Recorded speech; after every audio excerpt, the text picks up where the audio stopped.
Welcome to The Smart Divorce on Divorce Source Radio, helping you move forward with focus, hope, and confidence, saving you time, money, and your sanity as you build a better life post-divorce. I'm Steve Peck. Deborah Moskovich, divorce consultant, educator, and author of The Smart Divorce, brings you the leading experts and researchers in the divorce arena. We'll also be speaking with those in the trenches, people who've learned from their divorce and how their experience has changed their lives. And they would tell you for the better.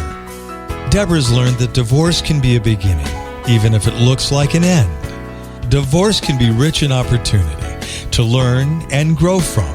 And we're going to explore how to take this information and create a positive post-divorce life. And now, here's Deborah. Steve, how are you today? I'm great. How are you, Deborah? I am fabulous because I've got an amazing show, a topic that we really never discussed, and it's about brain science. So not only are we talking about brain science, but we're talking about it with one of Canada's leading family law lawyers, Natalie Boutet. And Natalie was recently featured in Women's Post newspaper as one of Canada's top businesswomen. So not only is she an impressive lawyer, but she does so much. She works with the law firm Basement Smith. She's been frequently called upon to advise the government and the Law Society of Upper Canada on policy development, and she regularly provides information to the media on legal matters.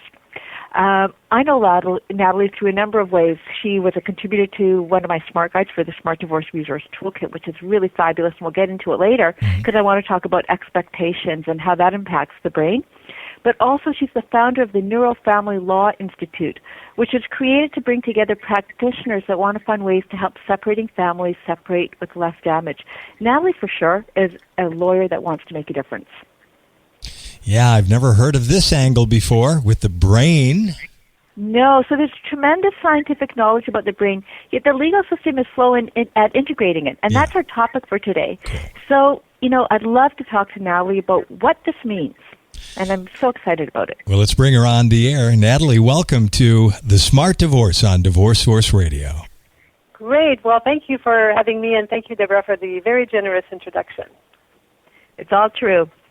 So, Natalie, we've known for years that our cognitive ability diminishes when we're experiencing strong emotion. Right. What are some of the causes of divorce and the brain patterns, and how does that all impact an individual? Right. So, there's two elements to your question. So the first one is how do our brains impact our separations and divorces? What happens is since our childhood we live through life. We have experiences, some good, some not so good, and all of our experiences are stored in our brain, and we would call that then that we have brain patterns. So some people would have a brain pattern of thinking, I'm not a good math student because their teacher told them they were not good in math, or some people would say, gee, I'm a really fantastic creative writer because their teachers would have said, you're a creative writer, and they would have, right, you can see the point. So we have experiences, we live through trauma and joyful experiences, and they're all stored in our memory.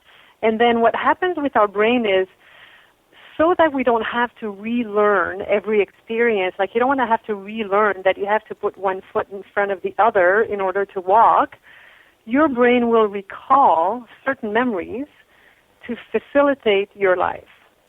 So in different situations, say you're at your work and someone gives you something to calculate really quickly, your brain is going to remember that you're not good at math and you're going to freeze and you're going to panic.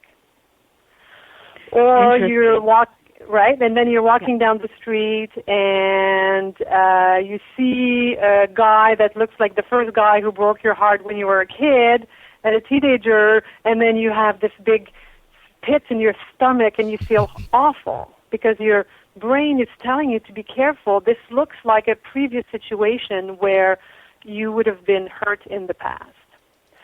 So then people get married and they have all of these stored up brain patterns and different ways of, being brought up and different expectations. And then surprise, surprise, life turns out sometimes not exactly how we wanted, and our loved ones, our spouses and our kids will trigger us.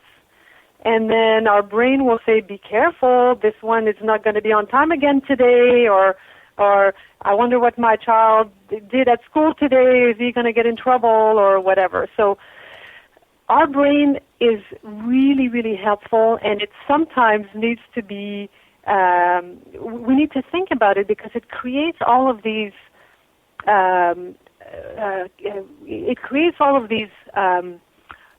blocks in front of us so that we're not hurt again by situations that we perceived were hurtful in the past. So, and we come to see, sorry, am I speaking too much? You want to ask a question? No, this is good. This is good. I've got lots of questions stored up for you. Yeah, so then, right, so you have your first fight with your partner, and it's okay. You can say, well, that's okay, I still love her or love him. And then you have a second fight, and then, the third fight, and by then you're starting to think, wow, is this really who I married, or is this going to work out? And, you can see where I'm going with this. So right. There's a lot of people that get to the point of separation. I've been doing family law for 21 years, so I have seen them all, I think. And they come to us when they're really, they really have no resources anymore. They don't know what to do. This is turning out to be a different experience that they were looking for, and their brain tells them, be careful with this person. She may not come through, or she may say she's going to be there for the kids' concert, but she's going to show up late, or whatever the behavior is that you can't live with anymore. So in other words, like we push each other's hot buttons based on what our brain is telling us, based on past history, right? Like based on past experience. Like I don't think people on purpose push each other's buttons, but I think we get triggered. So based on those triggers then, go ahead. Yeah, like say, one of my triggers, and I'm going to speak about my life and my childhood, and I love my parents very much, even though I may say a few things about them here and there, but say, I thought my father used to be critical of me. Well, if I was in a relationship with a partner and he was critical of me, he wasn't doing it on purpose, and he didn't know I had a brain pattern about being criticized, well, then I would have a huge reaction. And the poor guy was at the receiving end of all of my childhood, frustrations. Right. So based on that then, and, looking at because I really believe that there's like a backstory, and it's like your childhood, like experiences, makes you who you are today. So I think that that's what you're talking about too, in terms of, your brain and what you're telling. But so for someone that's going through divorce, and if you're looking at a couple who's really high conflict and who's working with a lawyer who's not like yourself, who's, I know that you look at interest-based negotiation, which is the most brain-friendly method of negotiating a separation agreement. But if you're not with a lawyer who's negotiating based on interest, but takes positions based on this brain pattern, does that exacerbate the conflict? Yeah, it does. I find that, and I'm going to say that all of what I'm saying is with the best of respect that I have, the greatest of respect for my colleagues and my clients and all of that. It's all for illustration purposes. But, as a lawyer, I would be liable to get triggered either by my clients or by the other lawyer or by the opposing party or the judge or the mediator, right? If someone has a behavior that resembles something that annoys me from my past, if I'm not trained and if I'm not careful as a professional, I'm going to bring my own feelings on, I'm going to pile it up on top of all the other stuff that people have to deal with in that meeting or in that case. Right? And then the clients, they totally get triggered also because they are very nervous. They're facing uncertain futures. They don't know what's going to happen to them. They don't know financially if they'll be okay, if their kids are going to be okay. So they're already so fragile, and it's the limbic system that is responsible for protecting in case of danger. So the brain thinks it's in complete danger. So it's already really heightened, a heightened sense of needing to be protected. All around them, they think they're going to be attacked. And so is that the lawyer's job then, is to protect the client? Because that's almost like the fight or flight syndrome, right? Yeah, exactly, right? So lawyers don't want to be counselors, right? They want to do their job. They want to find out how much money is owed and all that kind of stuff. So there's a fine line between what lawyers should do and shouldn't do, and the clients do have a responsibility to take care of themselves. There's a lot of resources outside for people to access. There's individual resources, there's group resources, there's written materials, right? So people are going to be triggered, and if they bring, unlimited emotions to their lawyers' meetings, they're going to be more expensive. They're going to take longer, right? If they bring their untamed fears of abandonment or fears of not having enough financial resources or fear of uncertainty, which are all, by the way, recognized as being as providing triggers for people. If they're not aware and they bring that to the table, it is going to make things more complicated. So this is really a higher level of awareness. So what do you suggest for listeners who absolutely love what you're saying, that I need to address my fears, I need to confront them, I need to kind of change my brain pattern so that I don't have that fear, but it is realistic. It is realistic to think that I am worried about my funds. I am worried about money. I am worried about the impact of divorce on my kids. So, in terms of resources, what do you suggest to our listeners? So there's something really cool that's going on for people that are interested in kind of new age developments. There's this thing called neuroplasticity. So if you Google that, you'll find thousands of hits, because it really is now a new science. So neuroplasticity is the ability of the brain to change and rewire. And there is a program in Toronto called The Next Program. It's called, so the website is www.thenextprogram.com, that is pioneering the use of neuroplasticity to help people change their behavior. So that's an example. Some people use more traditional methods like personal counseling, coaching. I know, Deborah, you work in that field. You help people go through a separation. I think that's very helpful.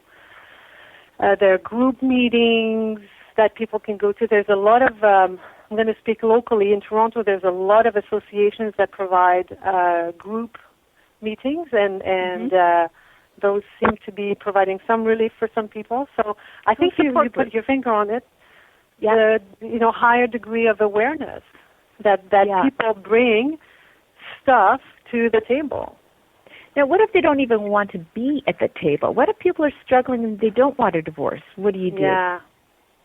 Well, that's so that's a two-pronged answer that I would like to give to that. Is there is very widespread knowledge or belief that people grieve a separation in ways that are almost not linear, but almost predictable, and people go through those stages of detachment or grief at different times. So the person who's going to announce the separation, probably they thought about it and they're already, thinking of their life without their partner, or probably thinking of that new house they've seen or something. They're further ahead in their detachment.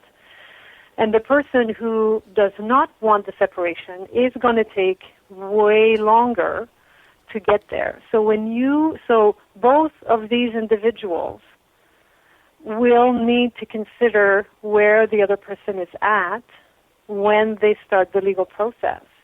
Because if you're the person who wants to move fast and you push too much, the person who's hurting and can't get up in the morning, they're not going to be able to make any decisions. Their brain is going to be flooded with fear, and the amygdala and the limbic system is going to be activated, and they will not be able to think and reason because their frontal cortex is not going to be activated, right? So, in other words, we need to understand and take care of the people that are hurting and suffering, because they just can't. They can't make decisions, if it's not urgent to make decisions, can we give them some time, right? So that's one aspect. The other aspect is if you're the person hurting and suffering, and you see that there are decisions to be made, and the other person has a point, but there are things to do, like maybe, it's choosing the school for the next year, or you need to enroll your kids in summer camps, or the mortgage payments are due or something, then they also have to say, yeah, I'm hurting and it's really, really difficult, but I do see that we have business to do. And then they can get some assistance, some coaching, or some help to help them get closer to where the other person is in the detachment of the relationship. See, and I understand that totally. I have many clients that will come to my office, and I can usually tell who is left, and who made the decision to leave. And I totally get that. And they're at opposite ends of the grieving spectrum, making it really difficult to come to any kind of agreement in a separation agreement. So I always tell my clients, if you are blindsided by the decision to divorce, you need to tell your lawyer about that, because you're not ready to make decisions. So isn't it the lawyer's job to kind of slow it down? Well, so you talked about interest-based negotiation in your introduction. Mm-hmm. So there are several methods for people to go through a legal separation. And they're not all created equal, in my opinion, and they're not all appropriate for everybody, right? So interest-based negotiation would be appropriate for families where they say, okay, well, we don't want to be together, but we also don't want to hurt each other in the process. And, we think it's going to be hard, but with professional assistance, we think we can, negotiate something between us and where we don't have to go to court. So that's, so interest-based negotiation would be good for people like that. And lawyers that are trained in interest-based negotiation would definitely be asking these kinds of questions. Right? So they're going to say, where are you at in the detachment? Are you hurt? Are you... are you able to go to the meeting? What are going to be the big urgent issues for the meeting? And then the lawyers will be able to adjust and to talk and to modify their approach based on what is in the best interest of that particular family. So there are other. Sorry, just to complete. Yeah, so there are other systems that are not so flexible. Right. Where even if the lawyer knows that their client is suffering, they may not be able to stop the train, right? If you're in the court system and you've been served with a date to be in court on a certain date, if you don't respond because you're feeling bad, well, they're going to make an order against you, right? So the lawyers have a responsibility in that case to do the business of the legal separation. It's a completely different atmosphere. So you have to choose your lawyer very carefully, and ask all the right questions. Because if you want a lawyer that's going to negotiate for you based on your interests, right, you wouldn't necessarily want to go to a lawyer whose reputation is being a top-rate litigator. Yeah, I do think that, especially in larger centers, that there's enough lawyers doing all kinds of different types of family law representation that there is a choice. And,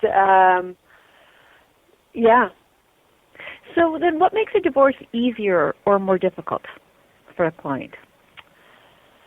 Well, I think that what I like to say is when people come to me in my first meeting with my clients, I always say this. I always say, there's a folklore, there's a theory in family law that 5% of the case, like the result and your agreement, what you're going to get, 5% only is based on the facts and the law. And 95% is based on personalities. Mm-hmm. And that's the personalities of the two clients, so the two people that are separating, and the two lawyers. So if the clients, I would like to say misbehave, but maybe a brain, more specific brain way of saying it would be when they're under amygdala hijack, or when their frontal lobe is not working well because they're so upset, they will have an impact on how difficult it's going to be.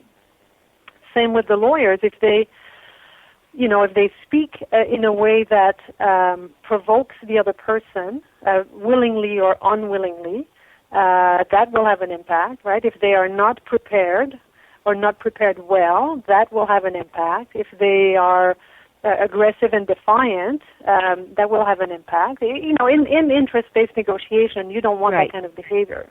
If you're in court, you might want to have a very aggressive lawyer. So it depends on the circumstances. Interesting. So that leads me to my next question, which you set up perfectly well.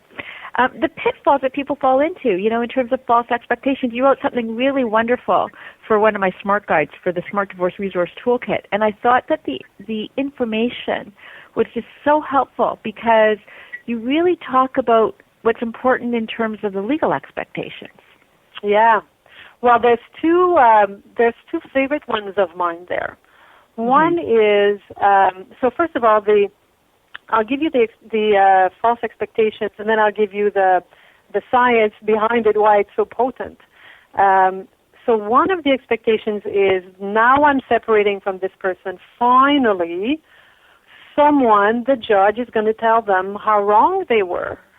I will be justified. The second one is, finally, I'm done with this one. I am done. I am not dealing with her or his stuff anymore. Both wrong. Because, so for the first one, which was, finally someone's going to tell me I'm right and they're going to tell him or her that they're wrong, it doesn't happen like that. No one sits there on the bench as a judge saying, I can't wait to call someone right and wrong today. That's not how it works, right? They sit there and they say, okay, how can I minimize the trauma between these two, and how can I make both of them feel not so bad, and how can I give a little bit to here and a little bit there based on the law? So no one is justified. Plus, judges want to move forward. They don't spend a lot of time looking at, who did what when. So that's the first one. The second one is dealing with your spouse. Your spouse has brain patterns and ways of being that if they're not trained to change that, they're always going to be the same. So a separation is not going to make them nicer or more cooperative or more reliable or less this or that, right? They're going to be exactly the same people, except that they will be less invested in making you happy. Right, and that's one of the myths. And but that's one of the myths, because people think that things will get better with their ex-partner once the divorce happens. And I often say, if you couldn't change them when you were married, what makes you think you're going to change them now? Right. So two things I want to say to complete my thought on that. I said unless they are trained. So that's what is available now with brain plasticity. Is people can absolutely, I'm an example of that, change their patterns of behavior, the way they react to things, the way they talk to people, absolutely possible. So it's not like we're all doomed. And the second thing I was going to say is, if I wanted to bring in a little bit of brain science in there, so the way that our brain, our brain has many ways of, there's many systems. One of them we talked about, the limbic system, which is the reaction to fear and anger. Another one is the system for reward. So in your brain, when you anticipate something, say you look out and it's beautiful and sunny, and you anticipate that it's going to be, the sun is going to touch your skin and it's going to be warm and you're going to feel amazing. And then you go outside and you go and your anticipation matches the event. So you go out and it's nice and sunny and you get the sun warming up your skin. Then your brain will release dopamine. Dopamine is the pleasure drug. If, on the other hand, you go out and it's really cold and windy, then you have no release of dopamine. Right. And no release of dopamine is like a craving. It's like it doesn't feel good. So every time you have an expectation that is not met, you don't feel good because you have no release of dopamine. Yeah. So all of these separating spouses that create all of these expectations are constantly disappointed, and it feels sick to their stomach. Sick, like people feel sick.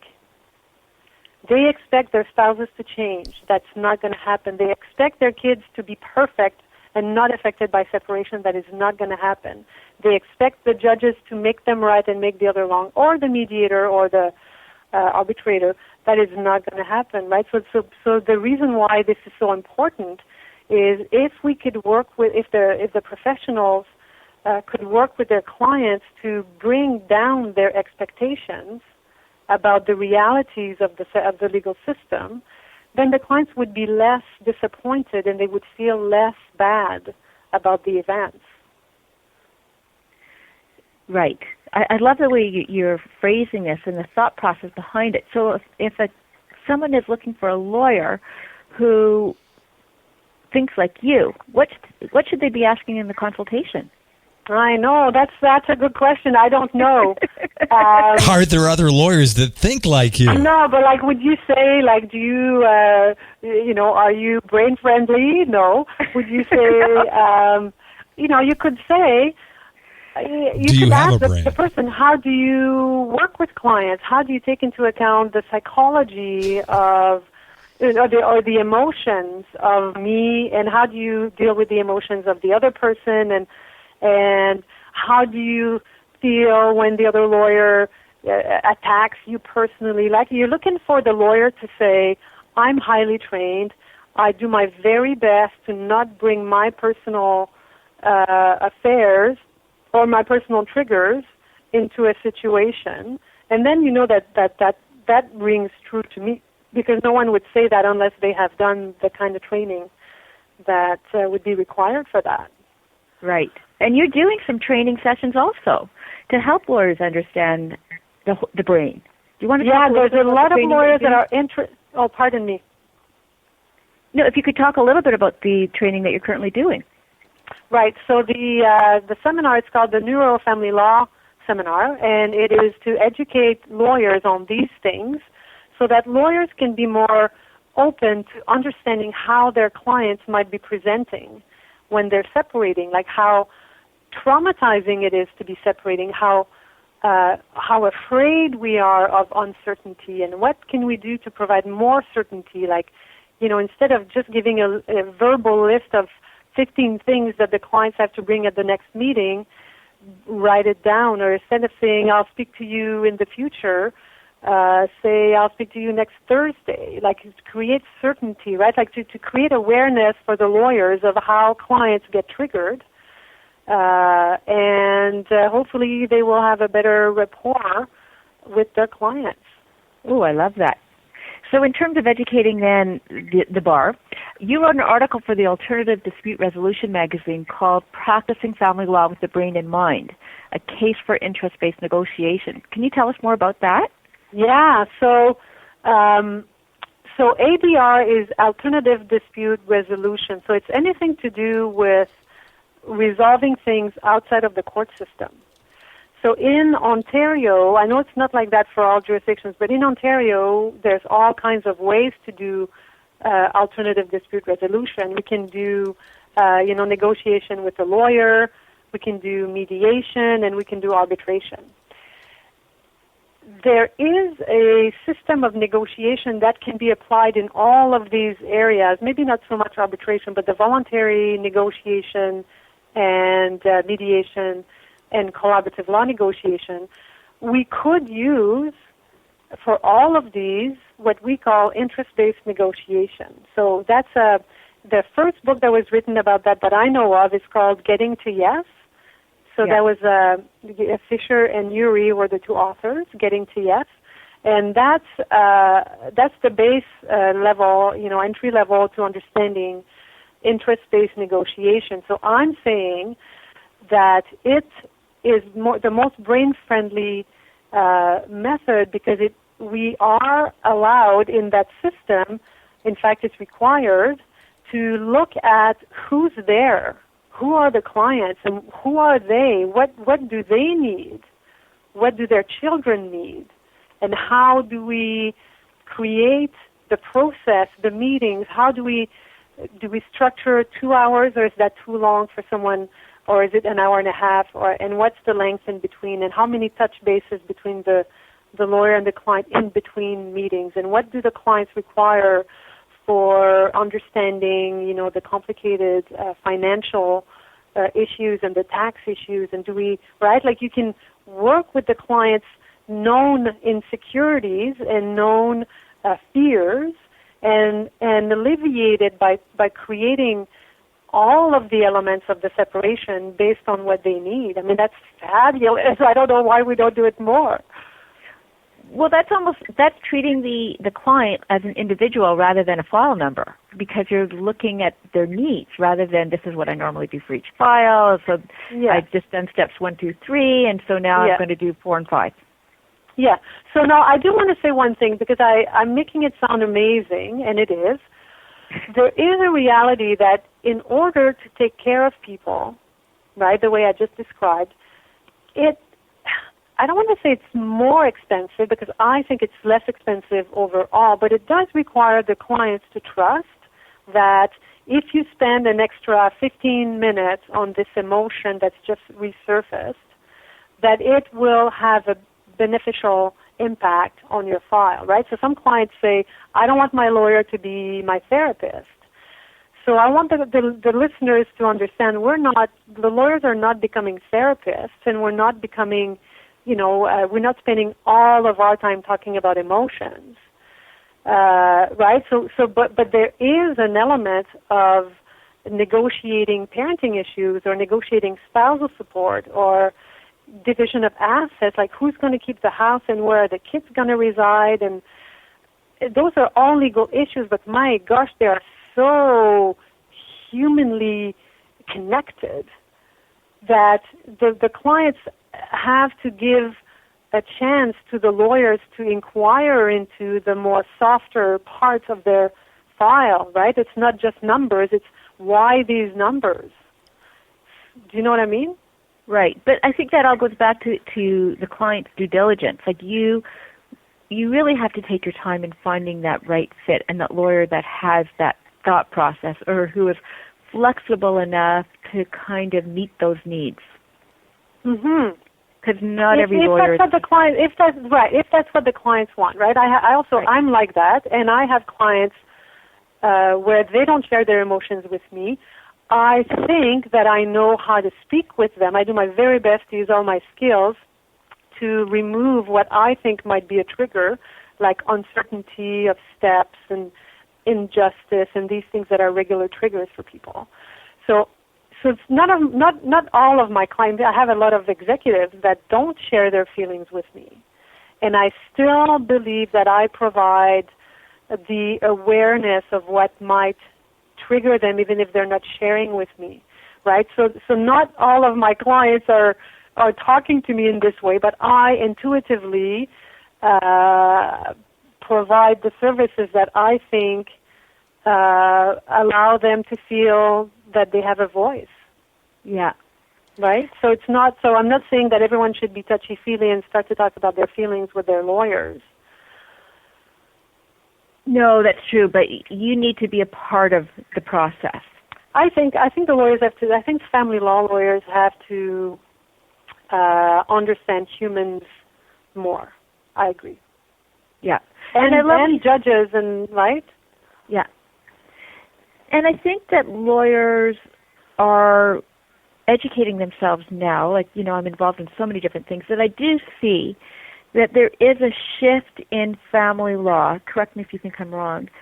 Where, like, there's a mind shift where I think the younger lawyers, and even the older lawyers have seen so much animosity between clients, are now thinking that this is not the way to go, that the way you're talking about, and the power of setting proper expectations and being more cognizant of the long-term impact of divorce on the family, like what that means. So what that means, in 10 years from now is determinant on how we settle the case today.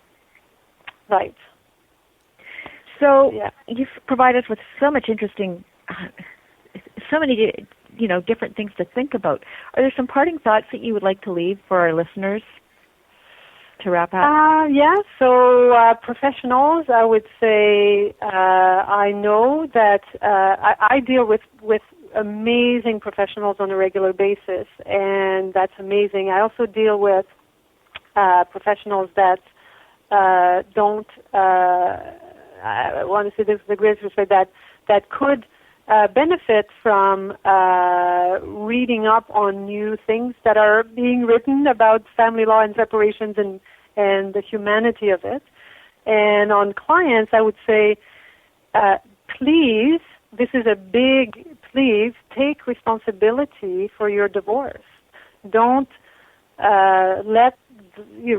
don't let your emotions run the show, because it's going to be 10 times more expensive and more complicated. I would say that's a big message for me. Yeah, I agree. I've got the same message with the smart divorce. That's exactly the message behind the smart divorce, is you've got to take the emotions outside of it. Yeah. This was very informative. I could probably speak to you for hours on end. Oh, thank you. The brain, and I really appreciate your coming on. Thank you so much. My pleasure. Thanks, Natalie. Thank you. I thought that was awesome. I learned so much. I mean, like, the truth is, the brain does affect how we react, and I remember the whole fight or flight syndrome going through my divorce, like, what do I do in certain situations? And sometimes I just wanted to run away. But, Natalie explained really on how we need to address these things. And really, I think having your lawyer being more in tune with those emotions, I think would go a long way in terms of how you process divorce. Oh, heck yeah. It can only help. Yeah. So we have some contact information for her. I believe she left it with you. She did. So if you want to get in touch with Natalie, go to the website, basemansmith.com. That's BASMANSMITH.com. Natalie's also written some fabulous blog articles, and those can be found at collaborativelablog.ca. That's COLLABORATIVE, lawblog.ca. And if you want to email Natalie, you could email nboutet, BOUTET, at basemansmith.com. Great. That's been another great show on the Smart Divorce on Divorce Source Radio. And if you want to contact us, Steve, what's the email address again? I should know this after doing, I think, close to 40 shows with you already. Yeah, I know. Well, you can write us here at Divorce Source Radio at divorcesourceradio@gmail.com, or write Deborah direct at info@thesmartdivorce.com. She's got a new website coming up at thesmartdivorce.com. I can't wait to see it. It's going to be fabulous. I've got so many fabulous things that are going to be appearing on the Smart Divorce website. It's exciting for me. So we'll have to talk about that at another time. All right. Well, thanks again for another great show. I look forward to talking to you again next week. Yeah, I've got another great show planned too. All right. Have a good one. Bye-bye. Thanks. As always, I hope the program helped you. If you have a comment or question you'd like to ask us, we'd love to hear from you. You can leave us a voicemail on our listener line at area code 248-686-2256. Or drop us an email with your question or comment to divorcesourceradio@gmail.com. New programs are available every week on DivorceSourceRadio.com, as well as iTunes, BlackBerry, Stitcher, and all over the web. If you'd like to be notified when new programs are available, you can follow us on Twitter. Our follow word is Divorce Source. Also, if you're not listening from our website, I invite you to stop by DivorceSourceRadio.com, where you'll find a complete program archive. If you're looking for a specific subject, simply type it into our search engine, and chances are you'll find what you're looking for. We also have other resources available at our website as well. And while you're on our website, click on the Facebook icon and join the growing Divorce Source Radio Facebook community. Thanks for listening. Until next time, make it a great week and stay healthy. I'm Steve Peck.